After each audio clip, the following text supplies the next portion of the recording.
Bonjour à tous, avec l'aide de Dieu, nous allons étudier le Rambam, les lois de Niske Mammon, les endommagements qui sont faits par l'argent, par les biens de quelqu'un, le 13e chapitre, Halacha Aleph. On rappelle que le bord, la fosse, quelqu'un qui a ouvert un trou dans un domaine public, s'il y a un taureau ou un âne qui va tomber là-bas et il va mourir, la personne est responsable de payer. En revanche, si c'est un être humain qui est tombé là-bas, il est exempté de payer. Si un animal ou un être humain se sont endommagés là-bas, la personne est responsable de payer les dommages qui ont été faits par le trou, par la fosse qu'il a fait. Et nous allons voir que lorsque c'est des ustensiles qui sont tombés dans le trou, dans la fosse, et qui sont cassés, celui qui a fait la fosse est exempté de payer par Gzerat HaKatuv, par décret du verset, bien qu'il n'y a pas de logique dans cela. Des ustensiles qui tombent dans une fosse, venishtabru, ils sont cassés. Bas là-bas patour. Le propriétaire de la fosse, celui qui a fait cette fosse-là, il est exempté de payer. Pourquoi? Shenamar, la Torah dit, quand on tombait là-bas dans cette fosse que le propriétaire a fait, un taureau ou un âne. Et mais piache moi l'amdou, par tradition orale, donc depuis Moshe Rabbeinu, ça a été transmis de génération en génération, que quand la Torah dit shor, un taureau, c'est pour dire un taureau et lo adam, et non pas un être humain, que si un être humain est tombé là-bas, le propriétaire de la fosse est exempté, bien que l'homme il est mort là-bas. Chamor, un âne, lokelim, pour ne dire donc pas des ustensiles, que c'est des ustensiles qui sont tombés dans la fosse, le propriétaire de la fosse est exempté. Même imaginons qu'il y a un taureau qui est tombé avec des ustensiles. Ou metachor, le taureau il est mort, les ustensiles sont cassés. Eh bien, chayav à la beima. En ce qui concerne l'animal, le taureau, le propriétaire de la fosse doit rembourser le taureau au propriétaire du taureau. Ou patour à la kelim. Par contre, pour les ustensiles qui ont été cassés en même temps que la mort du taureau, il est exempté. Halacha bet. Abor me avot anezikimu. La fosse, ça fait partie des catégories principales de dommages. Vetoldotav et ses désirs et ses dérivés, kamo, sont comme lui. Qu'est-ce que ça veut dire qu'ils sont comme lui? Ils sont muadimitrilatam, c'est-à-dire qu'ils sont reconnus comme des sources de dommages, et dès le premier accident, le propriétaire, il doit rembourser la totalité du dommage, comme on l'a déjà appris plusieurs fois dans ces lois, que lorsque la chose, elle est mouad, lorsque l'animal, il est mouad, c'est-à-dire qu'il fait quelque chose qu'il a l'habitude de faire, les propriétaires doivent rembourser la totalité du dommage. Donc, le Rambam, dans la suite, va nous donner des exemples de quelqu'un qui a fait un bord, mais c'est pas dans le sens qu'il a creusé, il a fait un trou, il a fait une fosse, mais c'est quelqu'un qui a fait quelque chose qui ressemble à une fosse. Tout celui qui met un obstacle dans le domaine public, c'est un dérivé du bord d'une fosse. C'est quoi une fosse? Il a fait un trou, les gens vont s'endommager. Lui aussi, lorsqu'il a mis un obstacle dans le domaine public, ça va faire que les gens vont s'endommager. Donc, en conséquence, si cette takala, cet obstacle, il habite dans le domaine public, fait après qu'il y a un être humain ou un animal qui a été endommagé, mais celui qui a fait ce bord, qui a fait cette fosse, donc sous forme de fosse, c'est pas une fausse mamache, mais cet obstacle-là, il doit rembourser la totalité du dommage. Ben hivkir takala, que ce soit qu'il a renoncé à la propriété de cet obstacle, il a abandonné, il a fait hefker de cela. Ben loïv kiratakala, ou bien qu'il n'a pas abandonné, quoi qu'il arrive, il est responsable. En revanche, si c'est des ustensiles qui ont été endommagés par cet obstacle qu'il a mis dans le domaine public, pato, il est pato, parce que c'est la même dîne, la même loi que le bord, que la fosse, que si un être humain ou un animal ont été endommagés, il est responsable, mais si c'est des ustensiles, il est pato, il est exempté. Halacha gimel, keitzad, comment ça? Je vais donner un exemple. Donc quelqu'un qui met un obstacle dans le domaine public et il sera coupable dans un cas dans lequel il ne sera pas coupable si c'est des ustensiles. Hamaniach avnos dosakino masao tivno vekasho vekayetze mishutaram. Celui qui dépose une pierre, sa pierre, son couteau, sa charge, son foie ou sa paille dans le domaine public. Quelque chose de similaire à cela. Vuskuben. Et ont été endommagés. Ben Adam, Ben Beima, que ce soit un être humain, que ce soit un animal. Chayav nezek shalem, celui qui a mis cet obstacle, il a le devoir de rembourser la totalité du dommage. De même, s'il a déposé donc, sa pierre, son couteau, sa charge, etc., dans son propre domaine à lui, mais après, il a renoncé à la propriété de son domaine, il n'a pas renoncé à la propriété de son couteau, de sa pierre, de sa charge, etc.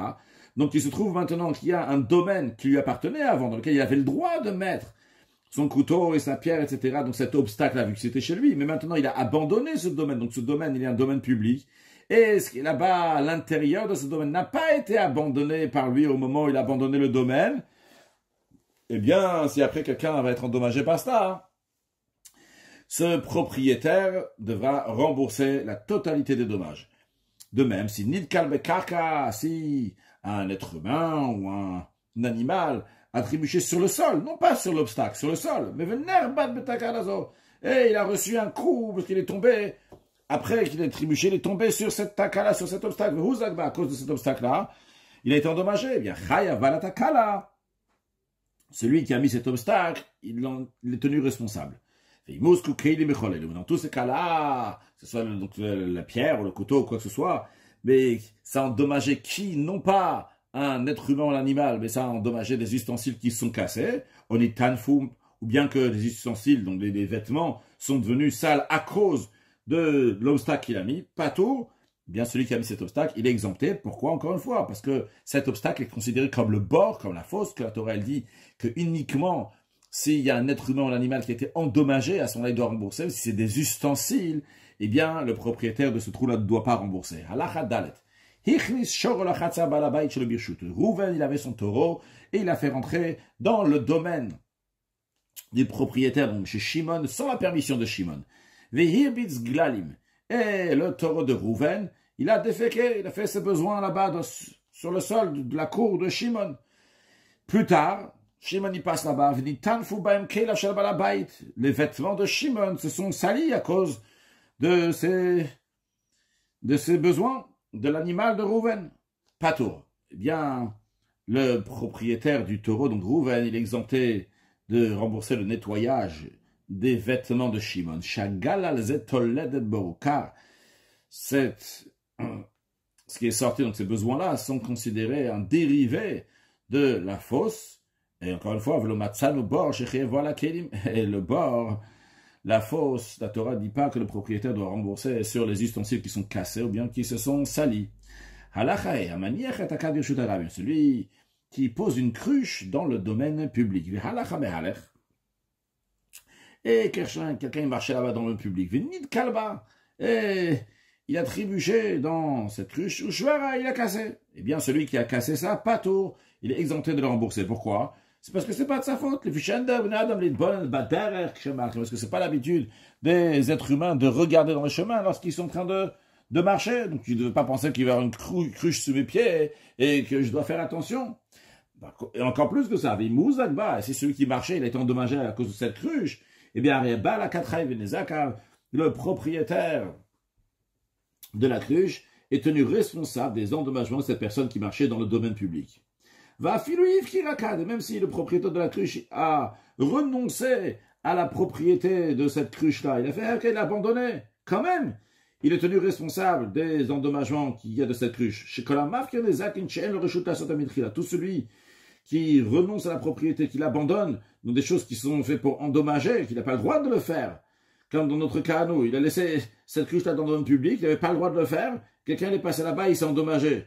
Et il peut s'endommager. Mais lui, concrètement, il a laissé là-bas après quelqu'un qui s'est endommagé. Eh bien, Chayav, il est quand même tenu responsable, comme si qu'il ne les avait pas abandonnés. Non, à la Chavav, s'il a déposé cette cruche dans un endroit, il avait le droit de la poser là-bas. Comme par exemple, mais comme les coins des pressoirs à vin publics. C'est-à-dire, c'est un endroit dans lequel, quand les gens, ils sont tous à l'intérieur du pressoir, il y a beaucoup de cruches déjà qui sont là-bas, et lui, il ne peut pas rentrer là-bas. Il met juste devant, comme ça, à côté. Il est en attente, salle d'attente. Le caillot, c'est bien. Ou bien des endroits similaires à cela, qu'il a le droit de poser là-bas les cruches. Je vous dis Kalba ou Shwara, quelqu'un, il est passé là-bas, il a trébuché, il a cogné dans cette cruche, il a cassé. Bien, Chayav, la personne qui l'a cassé, il a le devoir de la rembourser. Et si celui qui est en train de marcher là-bas, il a été endommagé par cette cruche-là, Balakat Pato, le propriétaire de la cruche, il est exempté de payer. Pourquoi? Parce qu'il aurait dû regarder. Ah, a priori, dans la lacha précédente, on m'a dit qu'il n'y a pas besoin de regarder ça. C'est dit en général, mais dans des endroits où il y a, oui, des gens qui mettent là-bas des cruches. Alors, il fait attention dans cet endroit-là que peut-être il va y avoir des cruches. Mais non, Veimaïta a fait là. Si c'était obscur. Chez mille écoles à terre, bien que le gars, il a exagéré, il a rempli de partout, il a mis des cruches de partout. Alors, dans ces cas-là, Patour, al-Shirata, celui qui est passé là-bas, il a cassé, il est exempté, parce qu'il ne pouvait pas regarder si c'était obscur, et si tout le chemin il était rempli, eh bien, il a le droit de marcher là-bas, sans prendre en considération ces cruches qui remplissent le chemin et qui ne peut pas passer. Vemnit Kalba, et c'est celui qui est en train de marcher, il est rentré dans cette cruche-là, et il s'est endommagé. Et ben, la Katraya, le propriétaire de la cruche, il serait Chayav, il serait responsable de dommages. Vechel Kakay se basé de même tout ce qui est similaire à cela. Halacha Zain, Nishbera Kado Birshut Arabim. Si sa cruche s'est cassée dans le domaine public, Vehuchla Kechabamaim, et quelqu'un a glissé avec l'eau qui est sortie de sa cruche, Oshela Kabacharasea, ou bien que quelqu'un s'est blessé avec les tessons, donc les morceaux de cruche qui sont cassés, Patur Midine Adav, dans ces cas-là, le propriétaire était exempté des lois des hommes. Pourquoi? Les fichiers au Anus, parce qu'il était en cas de force majeure, mais quand même, Chayav des Shamaim, pour s'acquitter par rapport à Dieu, il devrait rembourser donc les dommages de la personne qui se fait endommager là-bas. Il veut des Shelo, s'il a Kacharasim, parce qu'il n'a pas enlevé ses tessons. Varacharasim, Ve'amaim, ses tessons et ses eaux-là, Kehefker, ils sont considérés comme quelque chose qu'il a abandonné. Velohiv, et la raison pourquoi ici on dit que il est exempté, on a dit tout à l'heure qu'on ne peut pas abandonner quelque chose qui va endommager le public. Mais ici, pourquoi il a pu endommager ça, et on va le dire qu'il n'est pas tourbidé Adam, que dans les lois des hommes, il est exempté. La raison, elle est parce que lui, il les a abandonnés uniquement une fois qu'il a eu un cas de force majeure, que ça s'est cassé, il n'a pas fait exprès. On les fait pas tout. C'est la raison pour laquelle qu'il est exempté des lois des hommes, parce que quelqu'un qui abandonne, donc c'est dommage, une fois qu'il est tombé donc par cas de force majeure, eh bien, il est exempté et on n'est pas tourbidé Adam. Mais non, si il avait l'intention, malgré le fait que ça s'est cassé, il s'est dit, bon, je vais reprendre le tesson et je vais faire l'acquisition de ces tessons-là. Entre-temps, quelqu'un d'autre s'est endommagé avec ces tessons-là. Chayav, il est tenu responsable, vu qu'en effet, ces tessons lui appartiennent, vu qu'il voulait les reprendre. Verou a dit, il en est de même aussi, le naflak malovlomida, si son chameau, il est tombé par cas de force majeure, il n'a pas relevé, avec quand il s'est basé de tout ce qui est similaire à cela. Le principe ici, c'est ce chameau-là, c'est l'argent du propriétaire, et il est ici un obstacle pour le public, c'est vrai qu'il n'a pas fait exprès. Alors, il n'est pas tout bidé Adam, donc dans le tribunal des hommes, il est exempté, et s'il a l'intention de reprendre son chameau, ce qui est le cas en principe en général, eh bien, il s'est chayav, même bedine Adam. Et si des ustensiles ont été endommagés dans tous ces cas qu'on vient de dire, pato, l'exempté, ben hivkir, ben lo hivkir, ça change pas maintenant s'il a renoncer à être le propriétaire ou pas, s'il a abandonné ou pas, ben le ifkir, comme on l'a expliqué dans la Chabet. Halachachet, shne kadarim. Nous avons deux potiers, qui les deux, ils ont des poteries dans la main, Shayimachim Bader, Zacharze, ils marchaient l'un derrière l'autre, il y avait Rouven devant avec une poterie, et Shimon derrière Rouven avec une poterie. Venit Kalarishon. Le premier, il est trébuché, Venaval, et il est tombé. Rouven, il est tombé. Il est tombé par terre. Venit Kalacheni Barishon. Et Shimon, il a trébuché dans le premier, dans Rouven. Rouven, il avait le temps de se relever, Veloam, il s'est pas relevé. En conséquence, c'est la raison pour laquelle que Shimon, il est tombé Chayavin Zakashasheni. Rouven, le premier, donc il est tenu responsable des dommages qu'il y a eu sur Shimon. C'est vrai qu'au moment où il est tombé, il y a un cas de force majeure, il n'a pas fait exprès de tomber, c'était pas son choix. Mais une fois qu'il est allongé sur le chemin, il n'est pas en cas de force majeure, il va regarder la mode. Il peut se relever pour que justement Shimon ne va pas se cogner dans lui. Vu qu'il ne s'est pas levé, eh bien il est responsable. Mais non, s'il n'a pas eu le temps de se relever. Pas tout là, il est exempté. Bien qu'il n'a pas averti Shimon qui le rentrait dedans, il aurait pu dire, hey Shimon, attention là, je suis allongé, je suis tombé. Même s'il n'a pas dit ça à Shimon, eh bien quand même il est exempté. Parce qu'il est occupé avec lui-même à cause de sa situation. Dans quel cas on dit que le premier doit payer les dommages du deuxième que Rouven doit payer pour Shimon? C'est un dommage corporel qu'a subi Shimon. Si c'est les ustensiles de Shimon qui ont subi un dommage, pato les pato, pourquoi chez nous? Encore une fois, la règle est que on n'est pas celui qui a fait une fosse, celui qui a fait un trou, celui qui a fait un obstacle. Il n'est pas tenu responsable des ustensiles qui sont cassés à travers le bord, à travers cet obstacle. Comme on l'a déjà dit, que chaque fois qu'il y a un obstacle, toled et bori, c'est un dérivé du bord, donc d'une fosse, que Moshe Béano, comme on l'a expliqué. C'est-à-dire que le principe, il est que quand quelqu'un, si par exemple Rouven, il donne un coup à Shimon, ça c'est un homme qui a endommagé. Par contre, quand Rouven, il est tombé par terre, et quelqu'un d'autre lui rentre dedans, alors à ce moment-là, c'est pas Rouven qui a donné un coup à Shimon, c'est que Rouven, il est considéré comme un bord. Il a fait un bord, il a fait une fosse, il a fait un obstacle. C'est la raison pour laquelle il est exempté de rembourser les ustensiles de Shimon dans un tel cas. Halach Hayud, Hakadarin Vazagagin. Les potiers et des verriers, les kayotzebem ou des hommes similaires à cela, ils ont des choses qui sont cassables dans la main. Ils marchaient les uns après les autres. Venid kala rishon nafal. Le premier Rouven a trébuché et il est tombé. Venid kala sheni barishon. Et le deuxième Shimon, il a trébuché dans le premier Rouven. Vehashlishi. Et le troisième Lévi, il a trébuché basheni dans le deuxième sur Shimon. Vechol echad mehen, chacun d'eux. Rouven et Shimon, yesh lo lamod. Il pouvait se lever. Velo lamad. Il s'est pas levé. Eh bien, Harishon, chayav niski gufo shel sheni. Le premier Rouven, il est tenu responsable des dommages corporels du deuxième de Shimon. Ben sheuzak begufo shel rishon amutal, ben sheuzak bemasao. Que ce soit que Shimon a été endommagé par le corps de Rouven qui était sur le sol, ou bien que ce soit qu'il a été endommagé par la charge de Rouven qui était sur le sol, donc qui est un bord, que ce soit lui-même, il est considéré comme une fosse, ou bien que ce soit sa charge, elle est considérée comme une fosse. Vehasheni, et le deuxième, Chayavenis Gekufo Shel Shlishi, Shimon est tenu responsable des dommages corporels du troisième, c'est-à-dire de Lévi, uniquement Imuzak Begufo Shel Sheni, uniquement s'il était endommagé par le corps de Shimon. Aval Imuzak Bemasao Shel Sheni, Shenafal, mais si Lévi a été endommagé par la charge du deuxième, donc de Shimon qui est tombé, pato. Shimon, il est exempté de rembourser à Lévi à cause de sa charge. Pourquoi? Share Omer lo Hasheni, car le deuxième, donc Shimon, il dit à Lévi, Bor Zesho Masai, cette fosse-là, qui est ma charge, n'est-ce pas? C'est elle qui t'a fait tomber. Enani a Koreoto, c'est pas moi qui a creusé, entre guillemets, cette fosse. C'est pas moi qui a fait ce trou. Qui est-ce qui l'a fait? Share Arishani Pilasheni Masao. C'est Rouven qui m'a fait tomber à moi, Shimon, avec ma charge. Alors, en ce qui concerne Shimon lui-même, il devait se relever. Il ne s'est pas relevé. Il doit payer les responsables sur le banc que lui, il a fait, entre guillemets.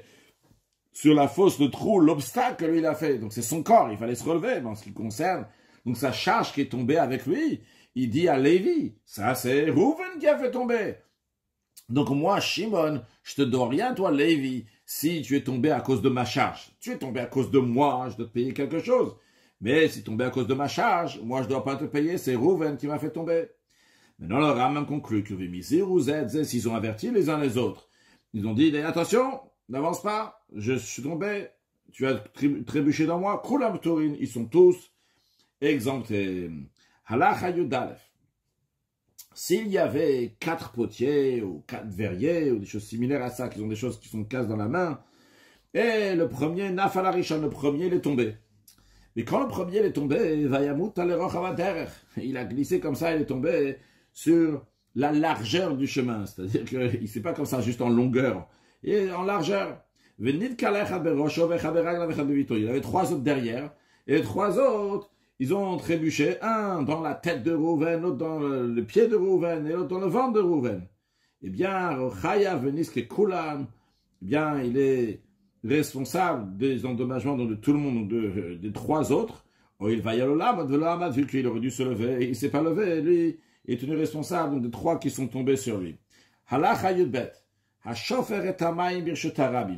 Celui qui verse de l'eau dans le domaine public, et quelqu'un d'autre a été endommagé vu qu'il a glissé sur cette eau-là. Celui qui a versé l'eau, il est tenu responsable des dommages. Et si ses vêtements se sont salis à cause de l'eau, pato, celui qui a versé de l'eau, il est exempté, que Moshe Béano, comme on a expliqué avant, que cette obstacle qu'il a mis, c'est comme le bord, et le bord, il est responsable uniquement des dommages corporels de l'être humain, mais non pas des ustensiles qui se sont cassés. Donc les vêtements sont aussi des ustensiles, ces vêtements qui sont salis. Nivlu amayim ba'aretz, si les eaux ont été absorbées dans le sol, venisharetz chalak, et la terre, le sol est resté glissant, vehuchlak. Quelqu'un est passé, il a glissé, venafal est tombé, vehuzak bakach, il est endommagé. Non, sur le sol, en tombant sur le sol. Areze chayev vinezakav, il est tenu responsable des dommages qui sont arrivés, malgré le fait que l'eau, on la voit plus maintenant, elle a été absorbée dans le sol. Halacha yud gimel, kolelu shepotkim bibotem, tous ceux qui sont autorisés à créer des obstacles, entre guillemets, dans le domaine public, donc en ouvrant leurs tuyaux de vidange pour évacuer les eaux usées, vegofim me'arotem, ou bien qui déblaient leurs fosses, dans lesquelles, à l'intérieur, il y a des eaux qui sont sales, eh bien, ils n'ont pas le droit de verser ces eaux-là pendant l'été, que le sol il est bien propre, et si on va verser là-bas, ça va se salir, ça va rester sale, parce qu'il n'y a pas de pluie pour enlever ces eaux sales. Mais dans la période de pluie, ils ont le droit de verser l'eau dans le domaine public. Mais malgré ça, malgré qu'ils ont le droit de verser ces eaux-là dans le domaine public pendant la période de pluie, parce que ça se lave, l'eau sale va se laver avec l'eau de pluie. Malgré ça, si un être humain ou un animal a été endommagé par ces eaux-là, eh bien, ceux qui ont versé ces eaux-là, ils doivent payer la totalité du dommage, parce que malgré le fait qu'ils ont le droit d'évacuer ces eaux-là, ils sont quand même responsables des dommages qui viennent par ces eaux-là. Halacha Yud Dalet. Le Yotzi Adam Tivno Vekasho Lirshut Arabim Kedeshei Doshu. Un homme n'a pas le droit de faire sortir son Taven et Kash. Taven et Kash, les deux, c'est la paille, juste, c'est la partie de la paille supérieure sur laquelle il y a l'épi, la partie de la paille inférieure dans laquelle qui est rattachée au sol. Donc il n'a pas le droit de faire sortir dans le domaine public pour que les gens vont le fouler, et en foulant, en veillant sur le zével, ça va devenir de l'engrais. Maintenant, ve'imotzi, si là où il fait sortir, les sages l'ont puni, sanctionné, que ça soit considéré comme abandonné, et donc tout celui qui va venir prendre cette paille, eh bien, il aura le droit de prendre cette paille-là. Mais attention, à partir de quand il a le droit de prendre cette paille? Uniquement, mais à partir du moment où ils ont été foulés et ils ont été bonifiés par le fait que les gens ont marché dessus. Donc maintenant, ça a pris plus de valeur que de la paille ordinaire, que de la paille de base. Il faut attendre avant de les prendre, bien que c'est hefker. Et si quelqu'un devançait, il les a acquéris, il les a pris tout de suite, cette paille-là, dès que le propriétaire les a mis dans le domaine public alors qu'il n'avait pas le droit, tout de suite il les a pris avant même que ça a été foulé et bonifié. Malgré ça, on ne va pas lui enlever, car on a un doute, est-ce que les sages, ils ont puni dès que la personne elle sort la paille, ou bien uniquement une fois que la paille a été bonifiée, qu'à ce moment-là, on peut la prendre. Mais vu qu'on a un doute, eh bien on dit que celui qui l'a pris, ça reste chez lui, parce que la règle elle est qu'Amot si mechaver ou à la varaille, celui qui veut sortir quelque chose, il veut prendre quelque chose de son ami, il doit ramener une preuve que ça lui appartient. Donc, tant que c'est dans le domaine public, ça n'a pas encore été bonifié, il n'a pas le droit de prendre. Parce que qui dit que tu as le droit de prendre? Mais s'il a oui pris, peut-être qu'il avait oublié le droit de prendre. Le propriétaire ne peut pas lui reprendre. Maintenant, à savoir que malgré le fait que cette paille est considérée qu'elle est abandonnée, elle appartient à personne, elle n'appartient pas à Rouven qui l'a mis dans la rue, malgré ça, si un être humain ou un animal a été endommagé par cette paille, malgré que tout le monde pouvait la prendre, c'était Hefker. Malgré ça, ce Rouven qui a sorti cette paille-là, il a le devoir de rembourser les endommagements qui ont été faits, parce que lorsque quelqu'un il met une takala dans un endroit qu'il n'a pas le droit de le mettre, eh bien, même si après il a abandonné, il a le devoir de rembourser les endommagements qui ont été faits.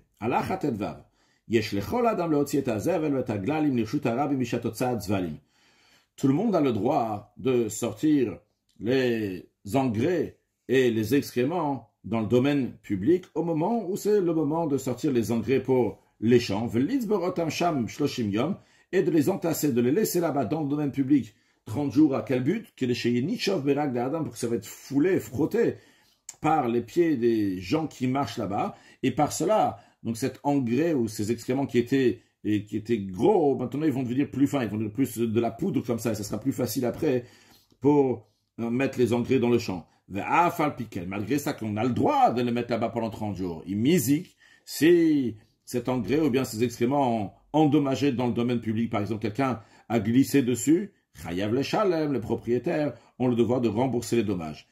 Le Chayav imalze agal al mishum gazel, celui qui prend ces excréments-là, ces engrais-là, il est considéré, c'est interdit, c'est du vol. Pourquoi? Parce que c'est pas comme avant, dans la paille, que là on a dit que ça peut prendre un cher, ça peut se bonifier.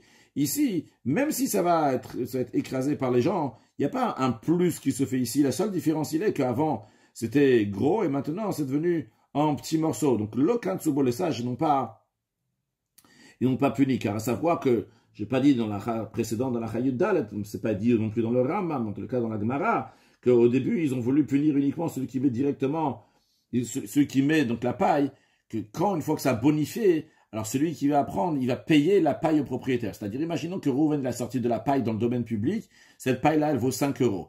Et que le fait qu'il a laissé dans le domaine public, les gens, ils ont marché dessus, maintenant ça vaut 7 euros. Eh bien, celui qui va la prendre, il va donner 5 euros au propriétaire, il aura gagné 2 euros, vu que maintenant ça vaut 7 euros. Donc ça, là-bas, les sages, ils avaient donné ce knas-là. Mais ici, le Kantsubo, ici, les sages n'ont pas donné ce knas-là. Ils n'ont pas dit, donc, quand le propriétaire le laisse, on a le droit de les prendre. Non, là, on n'a pas le droit de les prendre. Au contraire, c'est considéré du vol. Halachat et zayin. En shorin tid birshut harabi. On n'a pas le droit de prendre de la terre boueuse et de la mettre dans le domaine public et de la laisser là-bas dans l'eau pour but qu'elle ne va pas se dessécher, elle va rester humide, elle va rester boueuse. Ve'en lovnim levenim. On n'a pas le droit de fabriquer des briques de la boue qu'il y a dans le domaine public, faire dans le domaine public, je n'ai pas le droit de mettre même ma boue, et dans le domaine public, là-bas, faire des briques, vu qu'on les laisse longtemps là-bas dans le domaine public, le temps qu'ils vont sécher. Aval govlintit birshuta rabim. Par contre, on a le droit de mélanger cette terre boueuse pour la construction qu'on fait dans le domaine public, mais c'est-à-dire qu'on la mélange là-bas, on la fait, et directement, on la met dans la construction. Aval lolil venim, on n'a pas le droit de mélanger cette terre-là pour faire des briques, même s'il n'a pas l'intention de faire les briques dans le domaine public, ou juste mélanger cette terre-là boueuse là-bas, eh bien les sages disent que s'il va le faire là-bas, il risque de faire aussi donc les briques, et on ne veut pas qu'ils vont faire des briques et les laisser longtemps dans le domaine public. Habone birshuta rabim, celui qui construit dans le domaine public. Amevi avanim, Mevi, celui qui amène des pierres pour construire dans le domaine public, eh bien, il les amène, va bonnet, celui qui construit, c'est-à-dire que dès qu'on amène les pierres, tout de suite, il faut construire, il ne faut pas les laisser dans le domaine public pour pas que les gens vont s'endommager. Maintenant, avec Kulan chez Iziku, tous ceux qui ont endommagé en amenant des pierres dans le domaine public, même dans ce petit laps de temps qu'on a le droit de construire, eh bien, Chayavim le Shalem les Shalem, ils ont le devoir de rembourser la totalité des dommages. Halacha Yudchet, Hachatzav Shechatzav Even. Le Chatzav, c'est celui qui extrait une pierre, donc une carrière, donc un carrier, et il a donné au tailleur de pierre, à celui qui va bien polir la pierre, ou bien donner une taille à la pierre, la rendre carrée. Il y a un être humain ou un animal qui a été endommagé par cette pierre. Maintenant, c'est plus le Chatzav, celui qui a extrait la pierre, qui est responsable de cette pierre, mais c'est le tailleur de la pierre qui est responsable. Puis, la même chose aussi quand on veut satat chez Masal Khamar, lorsque le tailleur de pierre, il transmet cette pierre à l'ânier qui va amener la pierre quelque part à l'endroit de la construction. Si cette pierre-là, elle va endommager un être humain ou un animal, la Khamar Chayav, c'est l'ânier qui est tenu responsable. Masa Khamar le Kataf, une fois que l'ânier il a transmis au porteur, ceux qui portent donc Kataf, c'est l'épaule. Eh bien, s'il y a eu un endommagement, un Kataf Chayav, c'est le porteur qui est tenu responsable. Masa Kataf le bonnet. Si le porteur a transmis au constructeur, donc celui qui est sur le mur et qui met les pierres donc, dans le mur, et que cette pierre-là a endommagé, à bonnet Chayav, c'est le constructeur qui est tenu responsable. Mais Sarah bonnet la zeshemetaken shivat adabinyan. Si le constructeur, il a transmis à celui qui arrange la position de pierre dans la construction, donc qu'elle soit bien comme ça, bien à sa place, et elle a endommagé quand elle était là-bas, donc elle est tombée. Ametaken Chayav, celui qui arrange le positionnement, c'est lui qui est tenu responsable. Maintenant, si après qu'on l'a placé sur l'assise des pierres de la construction et ça a causé un dommage, Alors, Nafla est tombée, Veizika, elle a endommagé. Alors, il faut voir maintenant comment ils étaient, toute cette équipe-là, des gens qu'on a dit dans la Hayutret. Si Vayos et Bekablano, si ils étaient tous en train de faire en tant qu'entrepreneurs, c'est-à-dire qu'ils ont pris sur eux de faire ce mur-là. Et donc, ils sont tous associés depuis le carrier jusqu'à celui qui arrange le positionnement de la pierre. Alors, ces cas-là, Kulan Chayavin, ils sont tous tenus responsables. Ils doivent donc se partager la dette de cet endommagement-là. Alors, au Bisrirout, et s'ils sont loués donc à l'heure ou à leur travail, lui c'est le carrière, lui c'est le constructeur, chacun donc il a son métier à lui pour lequel il est payé, mais ils ne sont pas entrepreneurs que chacun ils travaillent ensemble. Eh bien, Acharon Chayav, c'est seulement le dernier. Donc le dernier, c'est celui qui a le devoir d'arranger le positionnement des pierres, la construction. C'est lui qui est Chayav, vu que c'est lui qui doit faire attention qu'elle va bien être positionnée, elle ne va pas tomber. Du coup, tous les autres, ils sont exemptés.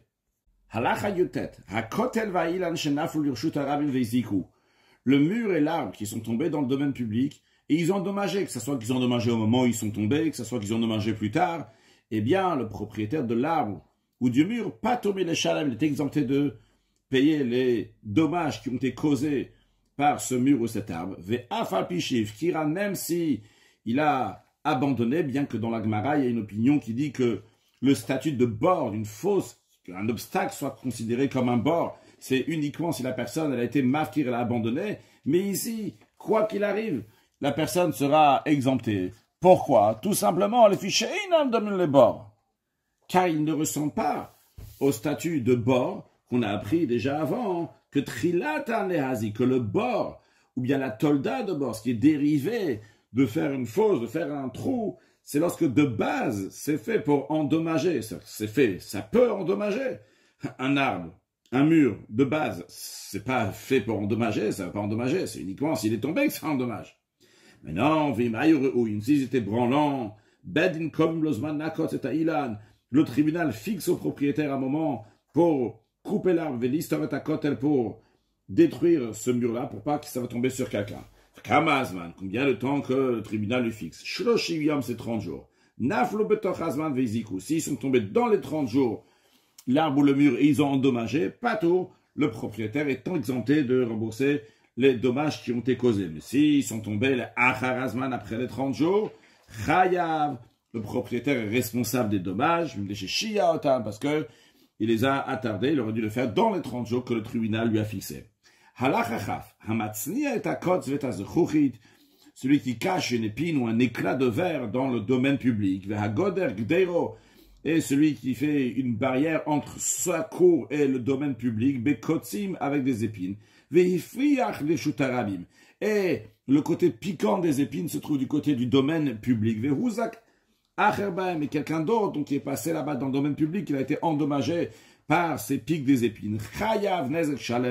Celui qui a fait cette haie, qui a fait cette barrière, il doit payer la totalité des dommages de la personne qui a été endommagée. Maintenant, aussi, il a mis des barrières, en effet, avec des épines, mais tout était confiné dans son domaine, de sorte que les épines ne sortent pas donc dans le domaine public. Et quelqu'un, il s'est endommagé en se frottant sur cette barrière. Pas tout, le propriétaire qui a fait cette barrière est exempté de payer les dommages. Les fichiers parce que c'est pas l'habitude des gens de se frotter contre le mur. Donc c'est lui, cette personne-là qui est venue, qui s'est frotté, qui est responsable de ce qui lui est arrivé.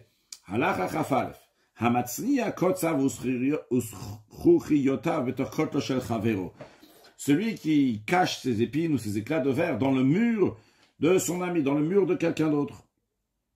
A priori, c'était quelque chose qui était fréquent et même normal donc de faire à l'époque, où Baba la kotel ve sataret kotlo, et le propriétaire du mur est venu et il a détruit son mur. Et donc ces ronces ou ces éclats de verre sont tombés dans le domaine public, et ils ont endommagé. Alors, im kotel raouaya, si c'était un mur qui était branlant, à matsni achayab, celui qui a mis ces éclats de verre ou de ronces à l'intérieur, c'est lui qui est tenu responsable des dommages qui ont été faits, parce qu'il aurait dû comprendre, c'est un mur branlant, le propriétaire va le casser. Et une kotel bariou, par contre, si c'est un mur qui est bon, donc celui qui a mis les épines ou les éclats de verre là-bas, il ne devait pas penser qu'on allait le casser, ce mur-là, le détruire. La Kotel El-Chayev, dans ces cas-là, c'est le propriétaire du mur qui est responsable de ces ronces et de ces éclats de verre qui ont endommagé. Donc la question c'est qui, donc le balabord, entre guillemets, qui est le propriétaire de cette fosse-là? Eh bien, si c'était un mur qui était branlant, c'est celui qui a mis les épines et les éclats de verre. Si c'est un mur qui tenait bien, c'est le propriétaire du mur. Halakha Chavbet, Chassidim Arishonim, les hommes pieux d'antan, ils cachaient les épines et les éclats de verre dans leur champ dans une profondeur de 3 tfachim. Un tefar, c'est une palme, ça correspond à 8 cm.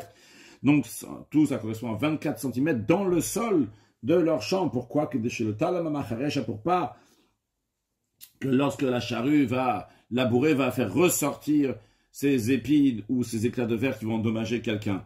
Il y avait d'autres, ils brûlaient ces épines, ces éclats de verre dans le feu. D'autres, ils les jetaient à la mer ou au fleuve. Le principe, pour pas que quelqu'un va être endommagé avec ces épines ou ces éclats de verre. Un homme ne doit pas débarrasser des pierres de son domaine et les mettre dans le domaine public, pour pas que des gens qui passent dans le domaine public vont s'endommager avec ces pierres. Il est interdit de faire une cavité en dessous du domaine public. Velo borot, ni des trous ronds, velo shichin, ni des trous qui sont longs et étroits, velo meharot, ni des caves, des grottes. Donc, en principe, c'est carré et il y a un toit. Donc, il ne doit pas le faire en dessous donc, du domaine public, toutes ces cavités. Bien que la charrette elle peut passer au-dessus, pas juste une charrette tona vetona vanim, lorsqu'il y a des pierres dessus, c'est-à-dire que vraiment, le sol, il reste encore assez fort. Malgré ça, il a pas le droit de le faire. Pourquoi? Shemativrat, parce que peut-être ce plafond-là va se gâter, cette terre va se gâter, et donc, ce qui va se passer lorsque ça va pourrir, on va pas voir par-dessus, celui qui est en train de marcher sur la route, au-dessus, dans le domaine public, il voit pas qu'il y a quelque chose qui ne va pas, il voit la route qui va très très bien, mais en vérité, en dessous, cette route-là, elle est en train de s'effondrer, mais le mat à Shalomidata, sans que la personne va être au courant. Et donc, cette fente-là, qui au début, donc une petite fente, donc en dessous qu'on voit pas, va s'agrandir, je sais que ça va, Chazé Shalom, elle une grosse fente, et que les gens qui passent au-dessus vont tomber. Va Chofer Bor le Tzok Rabim, celui qui creuse un trou, donc une fossée, de cette sorte-là qu'on a dit avant, mais c'est pas pour lui, c'est pour les besoins du public, eh bien, Moutar, c'est permis, évidemment, il doit faire attention que les gens ne vont pas tomber là-bas, dans ce trou-là qu'il est en train de faire, sous la route du Reshut Arabim, du domaine public sur lequel les gens y passent. Halacha Chavdalet. El motzim zizin vekatzotziyot de Reshut Arabim. On n'a pas le droit de faire sortir quelque chose en bois ou quelque chose en pierre qui ressort de la maison qui va sur le domaine public. C'est-à-dire, imaginons donc quelqu'un, il a sa maison qui va jusqu'à le domaine public, pile jusqu'au domaine public. Eh bien qu'il n'a pas le droit de faire sortir donc des choses pas sur le sol du domaine public, mais c'est au-dessus du sol du domaine public.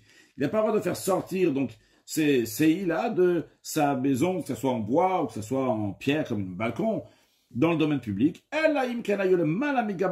Uniquement ces choses qui ressortent de sa maison sont au-dessus de la taille d'un chameau et de celui qui est dessus et le cavalier qui est sur le chameau, qui puisse passer en dessous sans les toucher. Par exemple, on va dire que le chameau, le cavalier, c'est 3,5 mètres, eh bien, il faudra faire ces CI s'il veut les faire, il doit les faire au-delà de 3,5 mètres. Verrou. Et même ça, c'est la condition chez le Yafilader qui ne va pas obscurcir le chemin du domaine public. Si il fait des essais qui va obscurcir le domaine public, même si le chameau et le cavalier peuvent passer en dessous, c'est interdit. Maintenant, Imratza, s'il veut, ce qu'il peut faire, c'est qu'il peut faire rentrer son mur. C'est-à-dire, son mur, jusqu'à présent, il allait jusqu'au domaine public. Imaginons, donc, il va repousser en arrière son mur, environ, on va dire, par exemple, de 1 mètre, ou de 50 cm, ou de 20 cm. Et une fois qu'il a fait rentrer son mur, plus dans son domaine, eh bien, après, il peut faire sortir, Motzi, il peut faire sortir ses CI, il peut faire sortir donc ces morceaux de bois ou ces morceaux de pierre. Maintenant, Kanas Velohotzi, il a fait rentrer le mur dans son domaine, justement pour faire ses CI, mais finalement, il les a pas fait tout de suite, eh bien, c'est quand il voudra, il pourra les faire. On ne dit pas, ah, comme il n'a pas fait, ça y est, il a perdu sa chance. Par contre, les murs qu'il a repoussés vers son domaine, qu'ils allaient jusqu'au domaine public, maintenant, il a mis par exemple 1 mètre, le mur, il a fait avancer de 1 mètre dans son domaine à lui.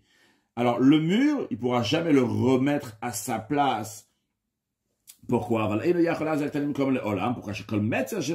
Parce que tout domaine, toute limite que le public a fait une chazaka, c'est qu'il a saisi, il a commencé à l'utiliser, il en a pris possession, vu que maintenant les gens ils marchent là-bas sur ce mètre-là que lui il a fait rentrer chez lui, les gens ils marchent là-bas, lui il a fait rentrer ce mètre-là pour faire sortir son balcon par exemple au-dessus, mais le mètre qui est en bas, ça il peut plus le reprendre, et parce que le public l'a pris, sur le calcul, on n'a pas le droit de le ruiner, on n'a pas le droit de l'enlever. Quelqu'un il a acheté une cour. Dans cette cour-là, il y avait des morceaux de bois ou un balcon, quelque chose en bois ou en pierre qui sortait de la maison qu'il a achetée et ça sortait sur le domaine public.